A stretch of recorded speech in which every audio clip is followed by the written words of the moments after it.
You're listening to today's inspirational message on the Proverbs with Bjorklund. So I want to end this week by coming back to verse 14. It says, a man's spirit will endure sickness, or the NIV says the human spirit can endure sickness, but a crushed spirit who can bear?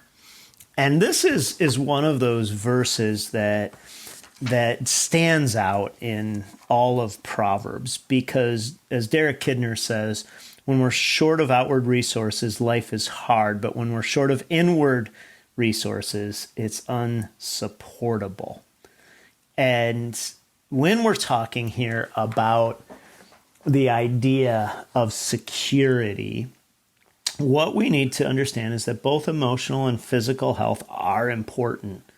But there's a little nuance here. As Tim Keller writes in his little commentary or devotional on Proverbs, he says this: it teaches that without physical well-being, life is hard. And without it, any joy is unbearable. That's his quote of Derek Kidner. Then he says, what is the implication? There's nothing more important than maintaining your inward spiritual life. A broken body can be sustained with difficulty by a strong spirit, but a broken spirit cannot be sustained by even the physically strongest person in the world. We are taught that our happiness is based on external things such as beauty, health, money, and status. Here we are being told, no, it has nothing to do with your outward circumstances. Happiness is determined by how you deal with your circumstances from the inside, how you process, how you address, and how you view them. And so the question is, what is seeming to crush your spirit? And if the Lord is a strong tower, maybe that thing is crushing your spirit because instead of running to the Lord, you're looking to that thing to bring you happiness. We talked about marriage yesterday, and the reason I did verse 14 at the end is because when marriage is hard, it feels like your spirit is crushed, like everything is devastating. And perhaps this verse coming before that is saying, even if everything in your life is hard, if you run to the Lord and you let the Lord reorient your spirit, that then you can address anything that's coming in this life.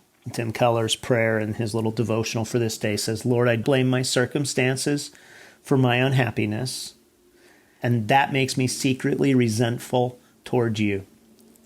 But my joy is largely determined by where I rest my heart. Free me from enslavement to circumstance.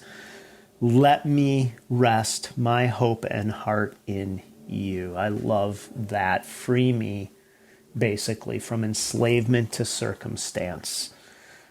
You know, if I look around in this life, I will always be discouraged.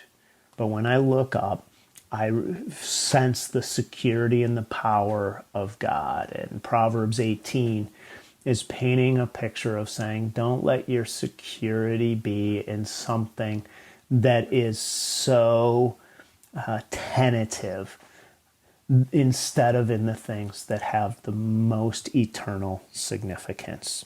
So today, will you look up and say, the name of the Lord will be my strong tower. That's where I'm running. That's where I'm putting my hope, my joy. I'm putting all of the weight of my soul.